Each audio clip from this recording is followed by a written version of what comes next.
Tom Harwood, as you know, I'm a fan, has done an interview with Nigel Farage late last night as the results were coming in about the Rochdale by-election, and he talks about George Galloway being very clever, very charismatic, and if anybody can rescue the local football team, he can.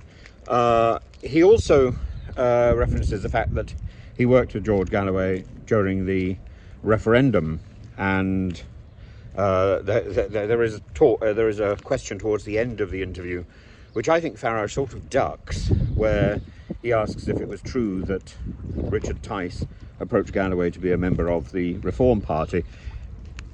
What we know is this new Workers' Party is now very powerful. Farage thinks it's a serious contender in the next in the general election, but also in the local elections, and he talks about Spark Hill and Tower Hamlets, and the postal votes which the Labour Party took for granted from the Muslim community have now gone to George Galloway, and this will be something that Farage thinks will be replicated throughout the country. Galloway, he says, can seriously look at making a mark in 30 to 50 constituencies. Whether or not that will be translated into seats in Parliament, you know, Farage is the person to ask, because Farage has only ever had 2 successes in Parliament with the first past the post system, and they were both defectors. And he talks about Bradford West in 2012. He talks at length about sectarianism and the sectarian vote. I think it's important. I think he's wrong. I think we're not looking at the rise of sectarianism. We're looking at the rise of, or the collapse of trust in mainstream politics that aren't addressing the issues which are important to ordinary people. What's important to ordinary people is the cost of living, security, and freedom. And these things are undermined, particularly by the aggression of the Home Office. And you've got whole swathes of communities now who feel disenfranchised. Galloway is one of those people who is now speaking up for them. That's not sectarianism, that's filling a void.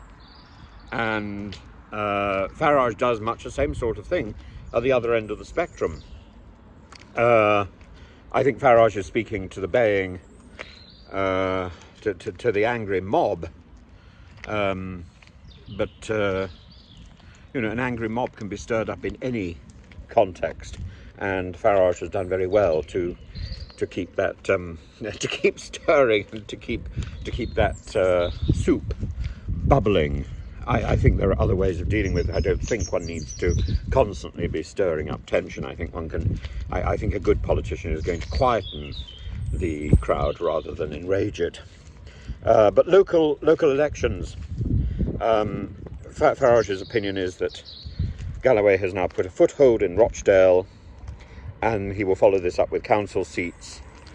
And he points out that in some wards, 90% of the vote was for Galloway.